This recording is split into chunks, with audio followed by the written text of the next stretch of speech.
세상에 떠도는 기묘한 괴담들. 첫 번째 이야기, 부산에서 귀신을 보면서 실제로 겪었던 실화괴담. 저는 중학교 때부터 귀신을 보기 시작했습니다. 이후 지금까지 수많은 존재를 보아왔지만 그중 가장 기억에 남는 이야기를 해보려 합니다. 저는 대구에서 대학을 다니다 사정상 휴학을 하고 22살 때 부산에 있는 대학으로 다시 입학하게 되었습니다. 이전 학교에서는 기숙사에서 살았기 때문에 이번에는 자취가 해보고 싶었죠. 그래서 부모님께 말씀을 드리고 전셋집을 구하게 되었습니다. 그런데 집을 보러 간 날, 현관을 들어서자마자 오싹함이 느껴졌습니다. 귀신을 볼 때면 항상 느껴졌던 그 오싹함이었죠. 어릴 적부터 자주 겪었던 일이라 덤덤하긴 했지만 기분은 썩 좋지 않았죠. 하지만 방이 두 칸인데다 집세가 너무 저렴했기 때문에 저는 별 신경 쓰지 않고 계약을 체결해버렸습니다. 짐을 다 옮기고 청소를 하다 보니 어느새 시간은 늦은 저녁이 되어 있었습니다.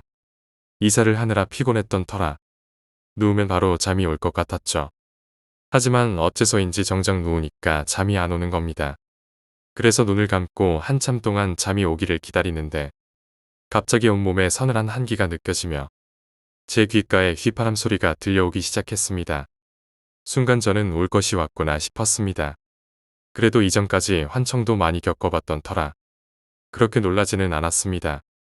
그 소리는 밤새도록 들려왔고 저는 결국 뜬 눈으로 밤을 새야만 했습니다. 아침이 되어 학교에 가기 위해 씻고 나서 머리를 말리려는데 문득 화장실에 거울이 눈에 들어왔습니다. 거울 안에 비친 제 모습 바로 뒤에는 40대 중반쯤 되어 보이는 아저씨가 저를 보고 있었습니다. 저는 깜짝 놀랐습니다만 제가 그 존재를 인식하고 있다는 걸 알리면 안 된다는 생각이 강하게 들었습니다. 그래서 저는 눈을 마주치지 않으려 노력하며 그 아저씨가 보이지 않는 것처럼 행동했습니다. 필사적으로 담담하게 거울을 뒤집고 집에서 뛰쳐나갔죠. 그렇지만 이후에도 그 아저씨의 모습을 보는 일은 계속 일어났습니다. 아저씨는 의미 없이 왔다 갔다 하고 화장실에도 나타나다가 갑자기 스르륵 사라지곤 했습니다. 그리고 밤만 되면 제 귓가에서는 휘파람이나 꽹과리 소리가 울려 퍼졌죠. 그 탓에 저는 불면증에 시달려야 했고 살도 빠지기 시작했습니다.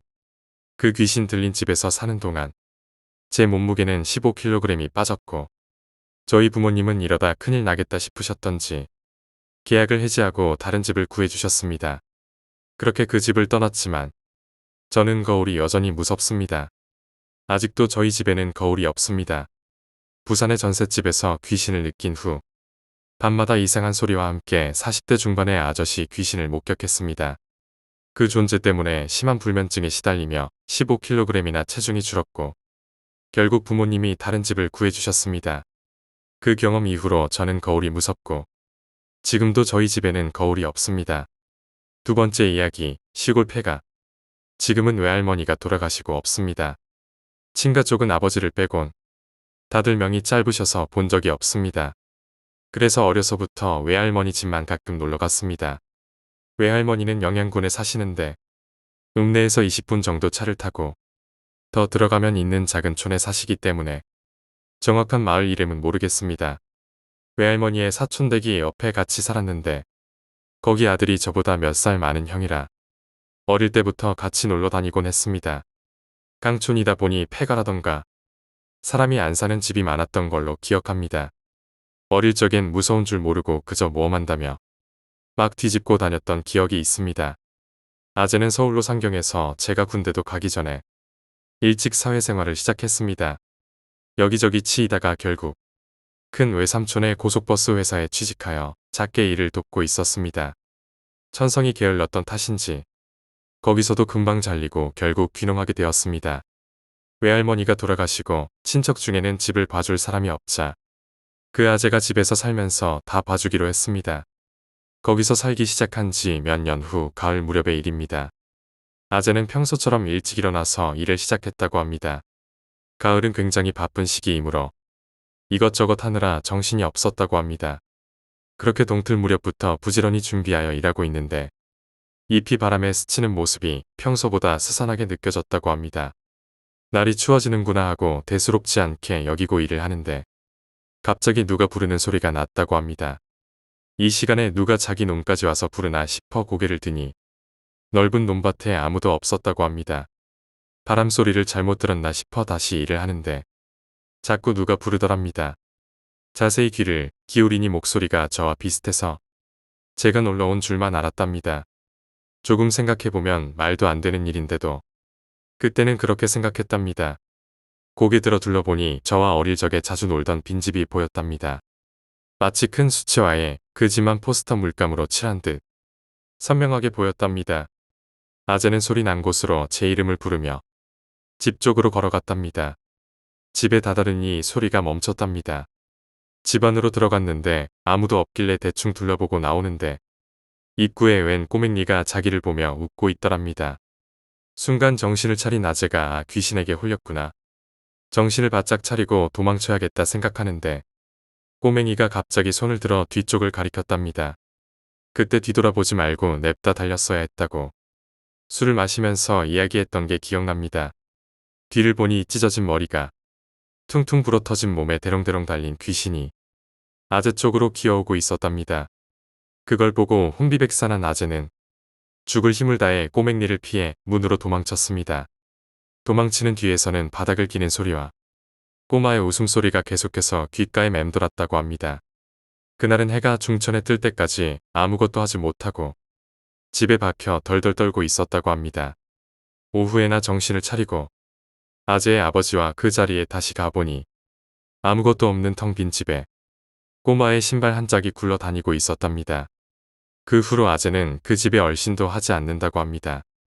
어째서 거기 귀신들이 있었는지는 잘 모르겠지만 여기까지가 아재가 해준 이야기입니다. 여기부터는 저의 이야기입니다. 꿈의 시작은 오솔길을 걷는 데서 시작합니다. 길을 따라 걷는데 우거진 숲을 지나 살짝 평야로 나왔습니다. 길은 계속되었고 분위기는 따뜻한 햇살에 산뜻한 분위기였었습니다. 길 끝에는 쇠로 된 문이 있고 문은 열려 있었습니다. 마치 유럽식의 커다란 정원주택처럼 생겼습니다. 문을 열고 들어가니 커다란 정원이 있었습니다. 정원을 구경하는데 눈에 익은 커다란 집이 보였습니다. 어딘지 기억이 안 나서 집 근처로 갔는데 집 옆에 나무가 있었습니다. 나무를 올려다보니 40대쯤 보이는 남성이 목을 매달고 있었습니다. 남자는 눈을 감고 있었는데 무서운 느낌은 전혀 들지 않았습니다. 그 남자를 보니 저는 문득 자살하고 싶어졌습니다. 남자의 옆에 올라가서 목을 매달아야겠다고 자연스럽게 생각이 들었습니다. 강렬한 자살 충동을 느끼며 옆에 서서 목을 매달 준비를 하는데 옆을 보니 아저씨가 섬뜩한 웃음을 띠며 저를 보고 있었습니다. 거기에 소름이 들어서 잠에서 깨어났는데 너무나 선명해서 하루 종일 기분이 꿀꿀했습니다. 꿈에서 봤던 그 집이 외가댁 근처에 있던 그 집과 흡사하다곤 생각하지만 형에게 얘기를 들은 후에 꾼 꿈이라 무의식 중에 흘러나왔다고 치부하고 끝내버렸습니다. 자살 충동을 강하게 느끼는 꿈에서 자살에 성공하면 어떻게 되는 걸까요? 세 번째 이야기, 사측괴담. 제가 군대에 있을 때의 이야기입니다. 저는 오사단 열쇠부대에 있었고 중대통신병이었어요. 평상시는 땡보직이었고 할 일도 없으니 맨날 창고 가서 짱 박혀서 라면이나 먹고 퍼자고 했었는데 본부 소대라고 내무실을 포반이랑 같이 썼었거든요. 근데 거기 포반에는 고참이 하나 있었어요. 키는 188 정도의 몸무게가 98kg인가 하는 거구인데다 인상은 진짜 어떤 영화에서 나오는 악당 얼굴보다 무섭게 생겼었지요. 군대 오기 전에 건달이었다고 하는데 외모만 보면 부인할 수 없을 정도였지요. 등에도 담금질 좀 당했다는 칼자국이 여러 군데 있었거든요. 간부들도 이 사람을 갈구하거나 성질 한번 못 부릴 정도였으니까요. 근데 이 사람이 병장을 달고 나니 체력 단련장에서 왼종일 샌드백만 치더라고요. 그땐 저도 할 일이 없어서 운동을 자주 했거든요. 그래서 그 전에는 말도 제대로 못 붙였는데 자연스럽게 이런저런 얘기를 했었어요. 그 중에 들었던 놀라운 얘기를 해드릴게요. 이 사람이 밖에 있을 때 임무가 밀수와 뒤처리였는데 밀수야 외국에서 금품 같은 거 몰래 밀수하는 거라 뭐 별거 아니고 뒤처리라는 게 의뢰로 인해서 사람을 납치해서 죽인 후 처리하는 일인데 일단 납치하면 말하거나 소리 지르지 못하게 테이프나 밧줄로 묶는 건 애들이나 삼류들이나 쓰는 방법이고 플라스틱 컵 모양인데 지름이 5cm 정도 되는 작은 거. 그리고 끝부분이 날카롭고 뾰족한 게 있다네요. 그걸로 목젖 있죠? 거기에 바로 쑤셔 박는데요. 그럼 침도 못 삼키고 말도 못 한다네요. 그걸 빼지 않는 이상 피도 거의 나지도 않고 말이에요. 그렇게 해서 지방의 생선 가공 공장에 데리고 가서 마지막 할 말 한번 해주게 하고 피를 빼야 되기 때문에 엎드리게 하고 목 앞쪽부터 칼로 목을 딱 절반만 자른대요. 목뼈 쪽은 잘 안 자르고 근육도 질기고 사방에 피가 튈 수가 있다네요. 자르고 나서 담배 한 대 피면 알아서 피가 다 흘러서 빠진대요. 목뼈는 안 잘랐기 때문에 피가 전부 빠질 때까지 살아있다고 하더라고요. 그렇게 죽인 다음에 바로 눈알부터 빼서 생리수가 든 아이스박스에 잘 넣고 손가락은 엄지랑 검지만 잘라서 분쇄기에 넣고 시체는 드럼통에 태아자세로 넣고 고경화성 시멘트를 붓고 나서 몇 시간 후에 전문적으로 처리해주는 고깃배에 실어서 먼 바다에서 내다 버린다더군요. 너도 절대 사체 같은 거 쓰지 말아라고 명언을 했지요. 이 사람 이렇게 여러 명 처리했다는데 전과 하나 없는 모범 시민이라네요. 그 고참이 제대 전에 나보고 동네가 가깝다고 놀러오라고 했었는데 제대 후 몇 년 동안 그 동네에서 우연이라도 그 고참을 만날까봐 약속도 안 잡았어요. 네 번째 이야기, 코끼리. 1826년 영국에선 인도에서 잡아와 17년 동안 살던 암컷 코끼리 써니가 조련사를 밟아 죽인 사건이 벌어졌다. 재판 끝에 코끼리는 처형이 언도되었다. 하지만 주어진 독이 든 식사를 먹지 않아서 결국 군인들이 단발 머스킷 총으로 쏴야 했지만 당시 총은 위력이 약해서 무려 89발이나 맞고도 피투성이로 견뎠다. 그래서 긴 장대에 창을 꽂아서 그걸 머리 양쪽을 찔러 뇌를 천천히 뚫어 죽였는데 이러고도 20분 가까이 버둥거리면서 얼마나 필사적으로 힘을 냈는지 사슬에 묶인 내 다리가 깊게 패어 뼈가 보였다고 한다. 그런데 참 골 때린 건 써니가 왜 그리도 난폭했는지 죽고 난 다음에 상아를 빼내면서 비로소 밝혀졌다. 바로 상아가 깊게 썩어 있었던 것. 썩은 이에 대한 아픔으로 스트레스를 받던 코끼리에게 채찍질을 하니 화가 나서 조련사를 밟아 죽였던 것이었다. 1916년 9월 12일 미국 엘라베마 주에서는 암컷 코끼리 메리가 조련사의 보조로 고용된 사람을 죽이자 서커스 단장은 여론에서 코끼리를 죽이라는 압박에 시달렸고 결국 공개적으로 메리를 죽였는데 그것도 보기 드물게 코끼리를 크레인으로 목을 졸라 죽이고 매달아 두었다. 메리는 타이산 아시아 코끼리로 덩치가 다른 코끼리보다 작았기에 사진이 찍힐 수 있었다. 그리고 코끼리를 전기로 처형시킨 사례도 있다. 1903년 미국에서 코끼리 톱시는 3명을 밟아 죽였다. 하지만 당시에도 톱시가 사람을 죽인 건 정당방위가 아니냐는 주장이 나올 정도로 죽은 3명의 조련사와 서커스 관계자는 톱시를 너무나도 가혹하게 박대했다.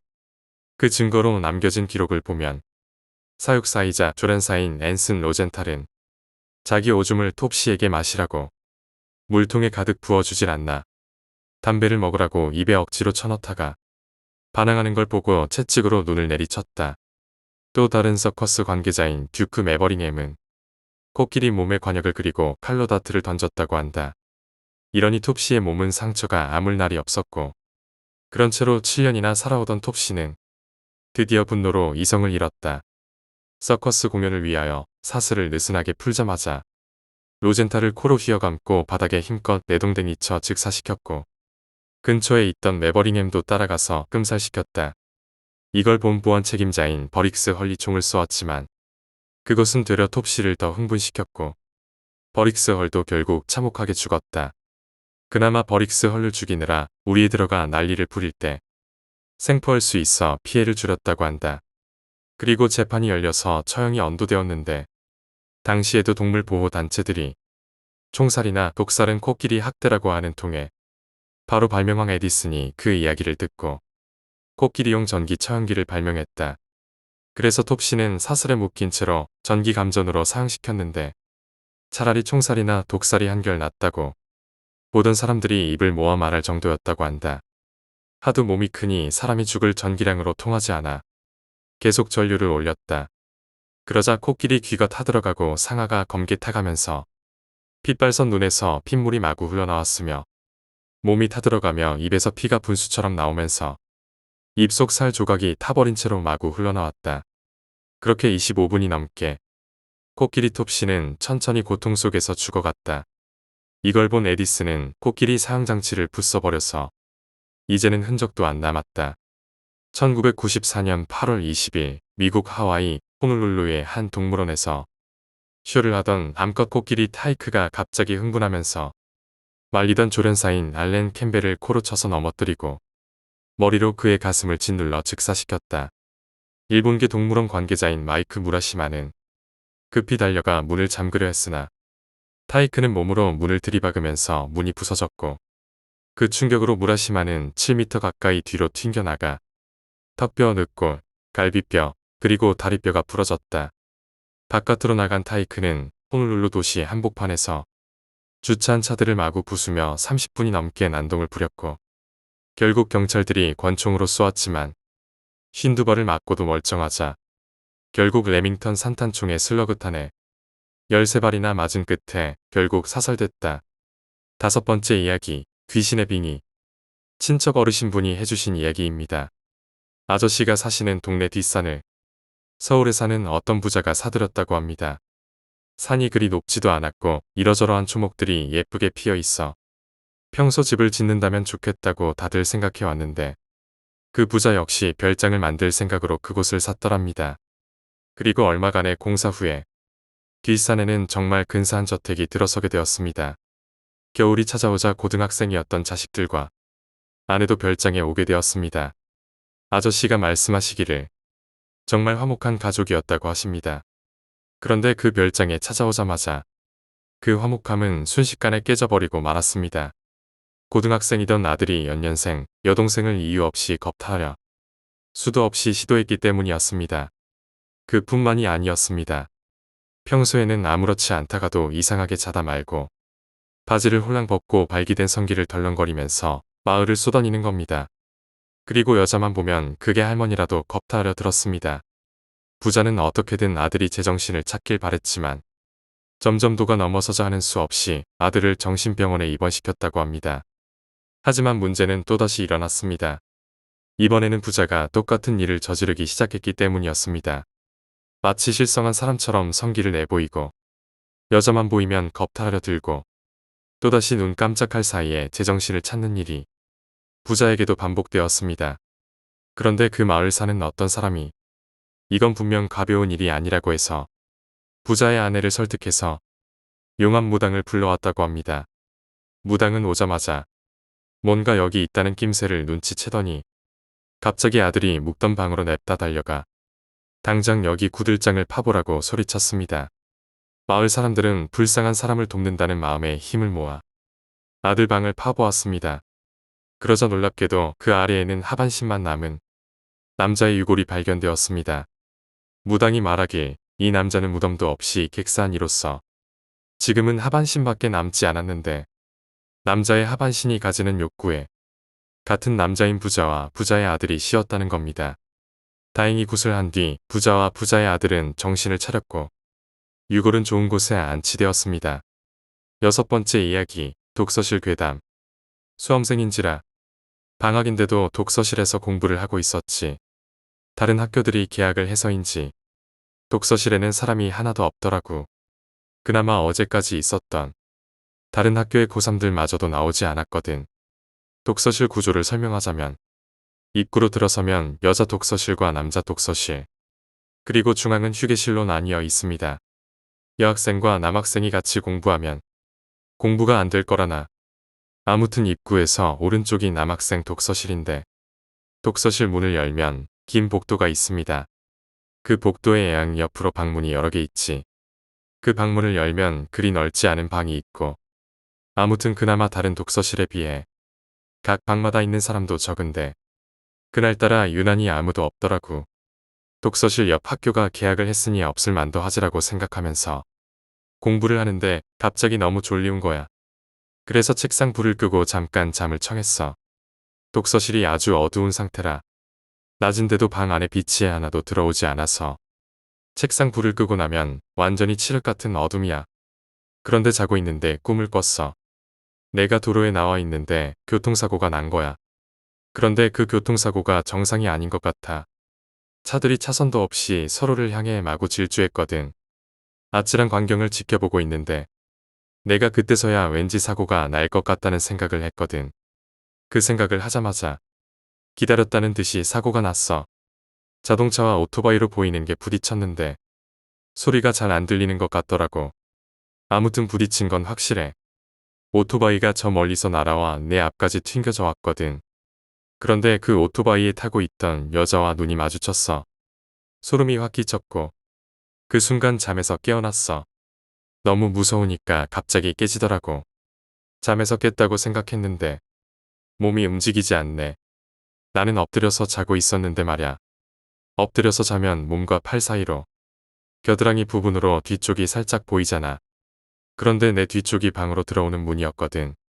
그렇게 깨어났는데 몸이 안 움직여서 그렇게 방문 쪽만 보고 있었어. 방문은 보이지 않았지만 발소리가 들리네. 독서실은 신발장에 신발을 넣고 와 해서 이런 구두 소리는 날 수가 없는데 또각또각 소리가 점점 가까워 오더니 내가 있는 독서실 방문 앞에서 멈췄어. 방문도 열리지 않고 아무 소리도 안 들렸어. 갑자기 어떤 여자가 내가 보고 있는 팔 밑으로 얼굴을 들이밀었어. 갑자기 안면이 일그러지더니 마구 웃는 거야. 웃는 소리가 귓가에 가득 채워졌어. 정말 끔찍했지. 그런데 그 여자가 내가 가위 눌리기 전에 꾸었던 꿈에서 사고당한 그 여자였어. 혹시 독서실 다니는 학생들이라면 조용하고 어둡더라도 자면 안 돼. 7번째 이야기, 이상한 가위. 나는 월경이 또래에 비해 늦는 편이었어. 나야 몸이 원래 골골거리고 천식의 심장병에 월경을 늦게 한다고 해도 별로 의심할 만한 여지가 없었어. 그런데 중학교 3학년 가을, 어느 날 심하게 가위에 눌렸어. 꿈에서 피로 가득한 욕조에 누워있는 여자를 봤어. 놀라서 깼더니 그 여자가 내 몸 위에 올라타서 어깨를 누르고 있더라고. 나는 가위를 셀 수 없이 많이 겪었으니 어떻게 해야 하는지 알아. 하지만 이런 종류의 가위는 잘 풀리지 않아. 이럴 때는 차라리 소리라도 질러서 사람을 부르던가 아예 잠을 자버리던가 해야 해. 그래서 언니나 오빠를 부르려 해도 목에서 목소리를 끄집어내려는데 여자가 손가락 하나를 입가에 갖다 대면서 쉬다듯이 조용히 하라고 그랬어. 아무것도 입지 않은 피투성이의 여자는 꽤 예뻤지만 그런 만큼 끔찍했어. 예쁜 얼굴이 피로 물들어 있는 건 너무 무서운 장면이야. 근데 그 여자가 날 가만히 마치 제 딸을 안는 건 마냥 다정스레 품에 안는 거야. 어깨까지 토닥토닥 거리면서 왜 그랬는지는 모르겠어. 날 정말 다정스레 안아주었어. 그러다가 내가 잠이 들었는지 정신 차려보니 아침이었지 뭐야.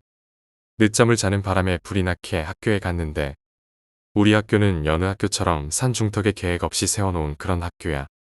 그날 허리가 너무 이상하게 아팠어. 배도 아프고 그래서 1교시 수업 받다 말고 화장실로 갔어. 배탈 난 것처럼 배가 아픈 게 아닌데 왜 그럴까 싶어서 아무 칸막이에 들어갔어. 그러다 무심코 고개를 드는데 칸막이 위에 여자의 얼굴이 보였어. 어젯밤 피투성이의 여자가 말이야. 내 집에서 본 그것이 학교에 있다는 것은 나를 따라왔다는 거였어. 얼른 후다닥 화장실을 나오는데 허리가 저릿하니 아프더라고. 그날 초경을 했어. 그런데 거의 1년간 월경을 할 때마다 그 여자가 왔어. 그 여자가 꿈에 나타나던지 가위에 눌리면 꼭 다음날 시작했어. 그때마다 그 여자는 제 딸을 안듯 날 다정하고 부드럽게 안아줘. 게다가 그 1년간은 생리통이 전혀 없었는데 여자가 찾아오지 않기 시작하던 고등학교 1학년 가을부터 생리통이 생겼어. 그 여자의 존재가 뭔지 아직도 모르겠어. 생전에 제 아이를 죽인 귀였을까? 아니면 초경을 시작한 여자아이의 길을 빨아먹는다는 요괴였을까? 나중에 대학생이 되어서 찾아보니 이런 유해 신화나 전설이 많이 있었어. 아직도 인디언이나 어느 부족은 이런 것들을 믿고 초경을 시작한 여자아이들을 때리거나 가두기도 해. 영국의 어느 지방에선 월경을 하는 16살의 여자아이에게 겨우살이를 선물하는 풍습도 있었대. 겨우살이는 요정이나 잡귀를 불러들인다는 속설이 있어. 8번째 이야기, 택시기사 괴담. 이 얘기는 제 친구 아버지가 겪은 얘기입니다. 친구 아버지가 처음엔 회사 택시를 모셨었는데 나중에는 그토록 바라던 개인 택시를 내셨거든요. 그래서 차에 애착도 많이 가고 하루하루 기분 좋게 일하시고 했었는데 하루는 잠을 잤는데 꿈자리가 너무 사나웠대요. 그래서 다음 날 출근 시간 전에 기분이나 전환하려고 손수 세차를 하셨답니다. 아니나 다를까 얼마 지나지 않아 비가 오더래요. 빗방울은 계속 굵어졌지만 그래도 일은 해야 하겠기에 운전하고 나가셨는데 비가 너무 많이 와서인지 꿈자리 때문인지 손님이 너무 없더랍니다. 그래서 집으로 차를 돌려서 가고 있는데 마을 입구쯤에 왔을 무렵 그 늦은 시간임에도 불구하고 어느 할머니께서 버스 정류장에 앉아 계시더래요. 여쭤보니 우산도 없고 짐도 있어서 무작정 앉아 계시고 있다 시길래 모셔다 드린다고 타시라 그랬죠. 할머니를 앞좌석에 모신 뒤에 가고 있는데 어느 학생이 가방을 머리 위에 올린 채 뛰어가더래요. 그래서 그 학생도 같은 방향이고 해서 뒷좌석에 태우고 갔답니다. 그렇게 가고 있는데 어느 아가씨가 길가에 서서 머리를 숙인 채 서 있더래요. 밝은 색톤 원피스를 입고 있었는데 머리가 길고 비에 많이 젖어 얼굴은 자세히 못 봤더랍니다. 그래서 친구 아버지가 할머니 쪽 창문을 내리고 물어봤답니다. 그 아가씨와 얘기하고 있는데 잠자코 계시던 옆에 할머니가 갑자기 흥분 상태로 뭐에 홀린 것처럼 아저씨를 부르면서 기사 양반 빨리 출발하자고 하시더래요. 자기는 죽기 싫다면서 아직 죽을 때가 아니라면서 이상한 소리를 하시더래요. 아저씨가 그래도 태워서 가는 게 나아지지 않겠어요. 하면서 계속 권하고 있는데 할머니가 막무가내로 창문 유리창을 닫으면서 출발하라고 나중에는 욕까지 하더랍니다. 그래서 아저씨가 너무 무서운 나머지 출발을 하려는데 아가씨가 택시 문거리를 잡아당기면서 열라고 하더래요.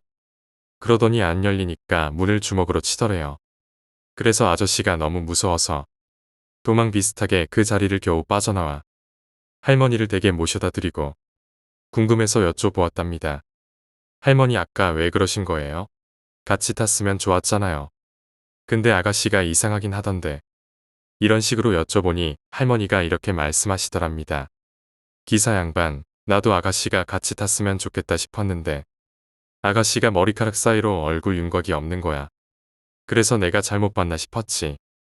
그래서 무심코 백미러를 봤는데 아가씨가 하체가 없는 거야. 분명히 없었어. 9번째 이야기, 저승사자 괴담. 저는 원래 귀신의 존재를 믿지 않았습니다.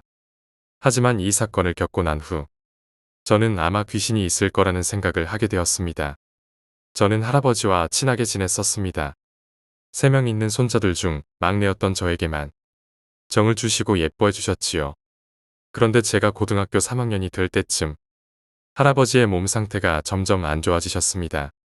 예전에는 가볍게 다니시던 거리도 숨이 차서 움직이지 못하게 되신 겁니다. 결국에는 매일 나가시던 노인정에도 못 가시고 집에 누워만 계시게 되었습니다. 담배를 많이 피셨던 탓인지 폐가 안 좋아지셨기 때문이었습니다.